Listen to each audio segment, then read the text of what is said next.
आज हम देखते हैं कॉम्प्लेक्स नंबर का कुछ बेसिक्स। जो हमारा कॉम्प्लेक्स नंबर होता है उसको हम z से रिप्रेजेंट करते हैं और इसमें हमारे दो पार्ट होते हैं, एक होता है रियल पार्ट और दूसरा होता है इमेजिनरी पार्ट।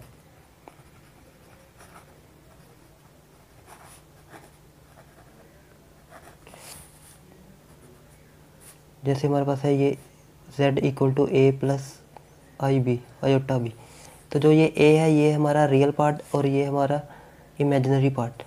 तो इस कॉम्प्लेक्स नंबर हमारा दो पार्ट से मिलके बना है, रियल और इमेजिनरी पार्ट से। और हम इसको ऐसे भी रिप्रेजेंट करते हैं, जैसे हमारे पास ये वाला है, इसको हम बोलेंगे रियल पार्ट ऑफ z या फिर कॉम्प्लेक्स नंबर, और इसको बोलेंगे हम इमेजिनरी पार्ट ऑफ z या फिर कॉम्प्लेक्स नंबर। तो जैसे मान लो हमें एक कॉम्प्लेक्स नंबर की एग्जांपल दी हुई है 4 + 5i, और हमें पूछा है कि real part of complex number, तो वो होगा 4, और imaginary part of complex number means that is 5। और इसके साथ हमने ये आई क्यों नहीं लिखा, आयोटा। अगर हमने इमेजिनरी पार्ट बोल दिया तो इसका मतलब है कि ये ऑलरेडी रिप्रेजेंट कर रहा है कि इसके साथ आई है। आई का मतलब इमेजिनरी नंबर। तो अगर हमें पूछा कि imaginary part of complex number, तो हम क्या लिखेंगे 5। ये रियल पार्ट और ये इमेजिनरी पार्ट।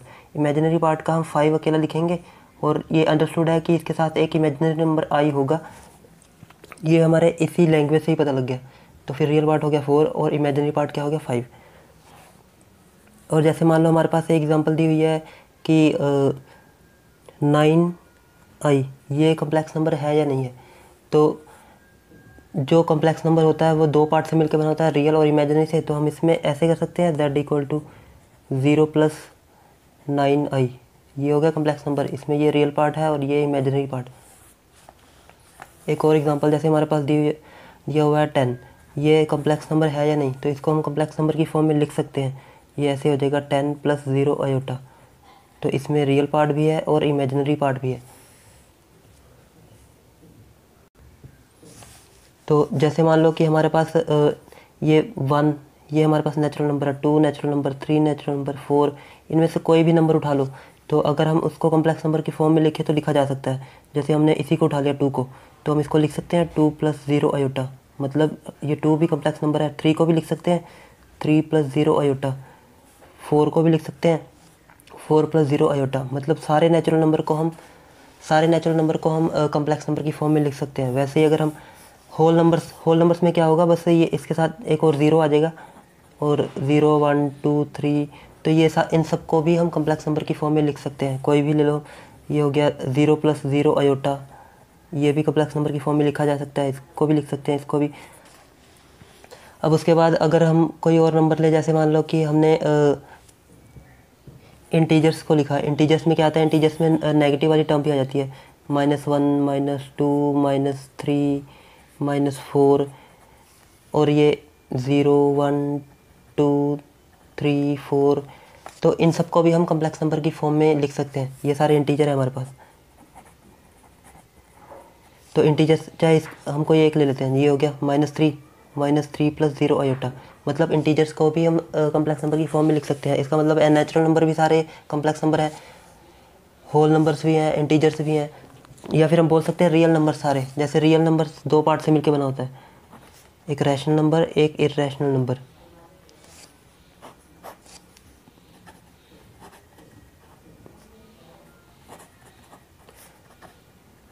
रैशनल नंबर जिनको हम p/q की फॉर्म में लिख सकते हैं, जैसे 5 को 5/1, 6/1, 2/1। और यहाँ पे इरेशनल जिसका मतलब रूट ना निकाला जा सके, जैसे 2, √2 का होगा 1.414, ऐसे मतलब टर्मिनेट नहीं होगा। तो मतलब हम इसको ऐसे लिखते हैं √2 + 0 आयोटा। तो मतलब सारे रैशनल और इरेशनल इन सबको हम रियल नंबर्स बोलते हैं मिला के।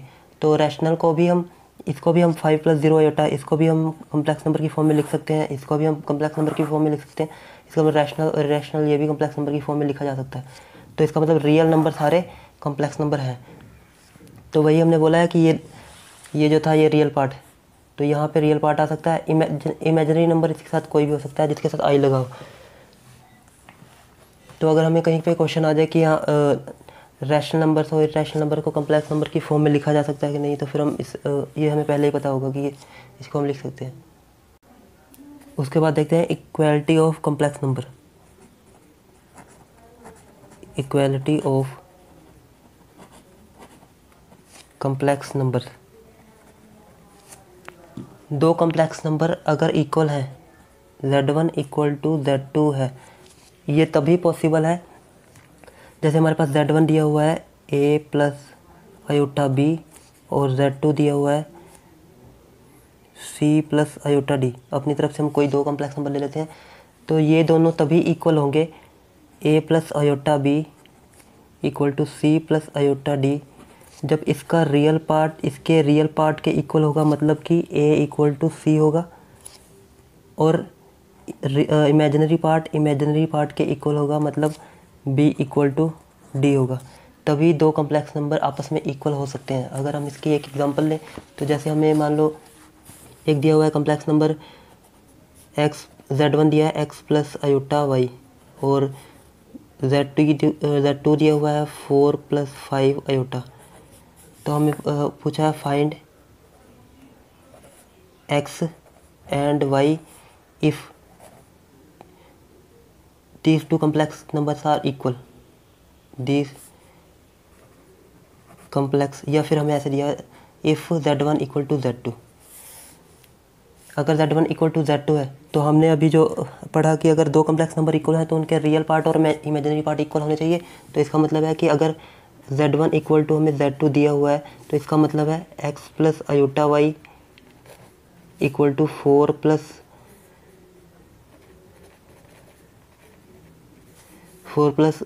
5 आयोटा। तो इसका रियल पार्ट के इक्वल होगा और इमेजिनरी पार्ट के इक्वल होगा। तो यहाँ से वैल्यू आ जाएगी x की 4 और जो y की वैल्यू हो जाएगी कितनी आ जाएगी 5। तो ये हमें यहाँ से x और y की वैल्यू मिल गई जब दो कम्प्लेक्स नंबर इक्वल हैं। एक और एग्जांपल देखें, जैसे मान लो हमें एक दिया हुआ है कि if x plus y plus x minus y iota is equal to 7 plus 3 iota. ये हमारे पास एक कम्प्लेक्स नंबर है, ये हमारे पास दूसरा कम्प्लेक्स नंबर है। ये कम्प्लेक्स नंबर कैसे है? ये हमारे पास रियल पार्ट प्लस ये हमारे पास इमेजिनरी पार्ट, क्योंकि इसके साथ आई है। तो ये कम्प्लेक्स नंबर इस कम्प्लेक्स नंबर के इक्वल तभी होगा जब रियल पार्ट के इक्वल होगा। हमें इक्वल पहले ही गिवन है, तो इसका मतलब हम यहाँ से बोल सकते हैं दो कम्प्लेक्स नंबर इक्वल दिए हुए हैं, तो इसका मतलब रियल पार्ट के इक्वल होगा, इमेजिनरी पार्ट के इक्वल होगा। तो यहाँ से हम निकाल लेंगे x plus y equal to 7, और यहाँ से इमेजिनरी पार्ट ये वाला इसके इक्वल होगा, तो x minus y equal to 3। अब इसको सॉल्व करेंगे तो यहाँ से x और y की वैल्यू मिल जाएगी। ये होगा 2x, ये हो गया 10, तो x की वैल्यू कितनी आ गई 5, x की वैल्यू 5 आई है, तो यहाँ पुट करेंगे 5 प्लस वाई इक्वल टू 7 और y की वैल्यू कितनी आ गई 2। तो x और y की वैल्यू यहाँ से फाइंड होगी। इसके बाद देखते हैं एडिशन ऑफ कम्प्लेक्स नंबर।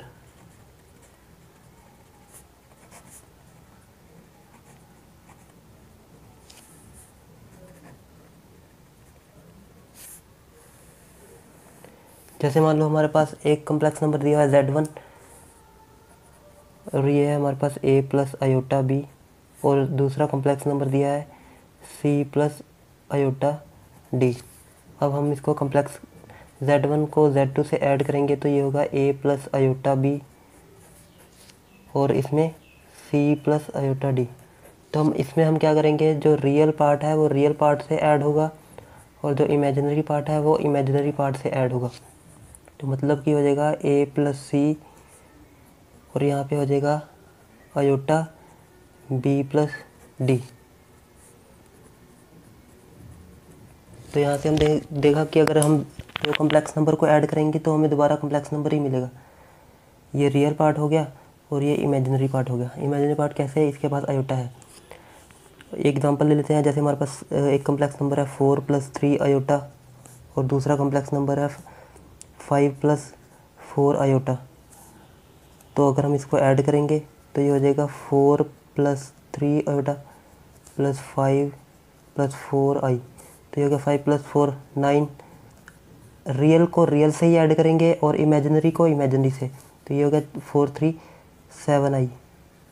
तो Z1 को हमने Z2 से ऐड किया तो हमारे पास आ गया फिर से एक कॉम्प्लेक्स नंबर 9 प्लस 7 आइटा।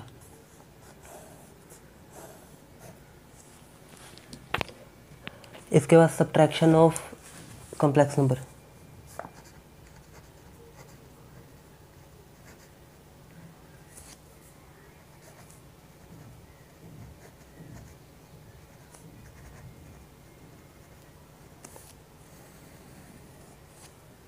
इसमें भी जैसे हमारे पास एक कॉम्प्लेक्स नंबर दिया हुआ है Z1 a plus i b, second complex number C plus i d. तो जैसे हमने उसमें किया था Z माइनस प्लस किया था, इसमें माइनस कर देंगे, ये हो जाएगा a प्लस आई बी और ये हो गया C प्लस आई डी। तो सेम एग्जांपल हम यहाँ पे ले लेते हैं। जैसे हमने एक कॉम्प्लेक्स नंबर Z1 दिया हुआ है, ये दिया 4 plus 3 iota. Second complex number Z2 ये हमें दिया हुआ है 3 प्लस 2 आयोटा। और अगर हमने सब्ट्रैक्ट किया Z1 माइनस Z2 तो ये हो गया 4 plus 3 iota minus 3 plus 2i। तो यहाँ से 4 में से 3 माइनस करेंगे तो ये हो जाएगा 1 और ये साइन चेंज हो जाएगा, यहाँ पे आ जाएगा 3 में से 2 1 आयोटा। तो हमारे पास Z1 माइनस Z2 आ गया 1 प्लस आयोटा। तो हम सब्ट्रैक्ट करने पे भी हमें कॉम्प्लेक्स नंबर ही मिलेगा। और हम ध्यान में रखेंगे कि रियल से हम रियल को सब्ट्रैक्ट करेंगे और इमेजिनरी से इमेजिनरी को सब्ट्रैक्ट करेंगे। इसके बाद मल्टीप्लिकेशन ऑफ कॉम्प्लेक्स नंबर।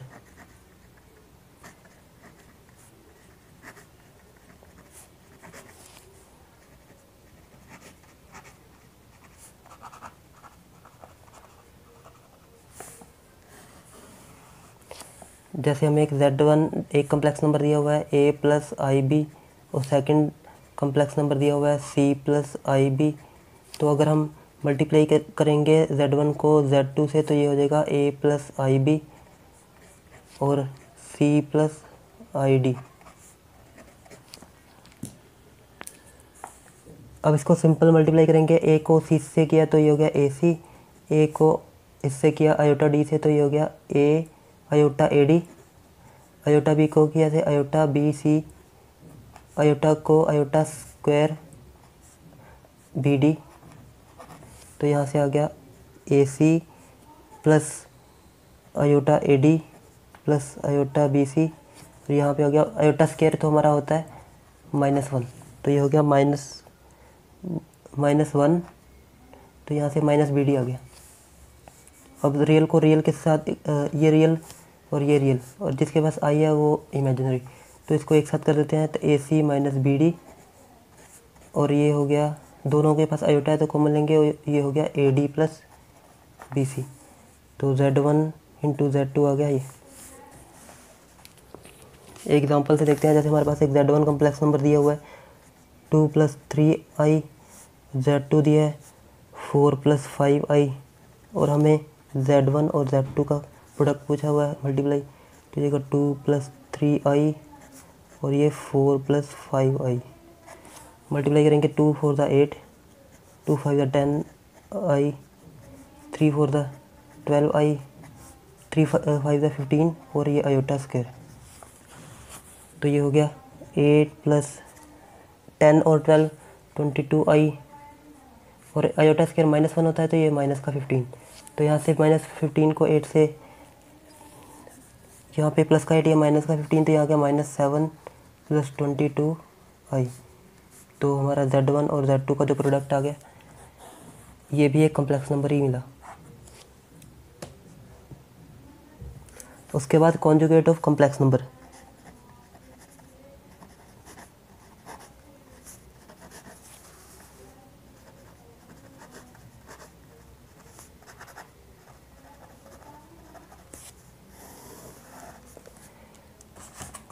जैसे मान लो हमें एक कॉम्प्लेक्स नंबर दिया हुआ है Z a plus iota b और हमें कॉन्जुगेट पूछा है। कॉन्जुगेट में हम क्या करते हैं, Z के ऊपर बार लगा के, ये इसका कॉन्जुगेट है, Z का कॉम्प्लेक्स नंबर का कॉन्जुगेट z बार, तो ये हो जाएगा a माइनस आयोटा b।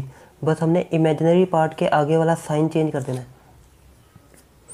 जैसे हमारे पास एक आ गया कॉम्प्लेक्स नंबर दिया हुआ है 4 प्लस 5 आयोटा, तो ये इसका कॉन्जुगेट क्या हो गया 4 माइनस 5i।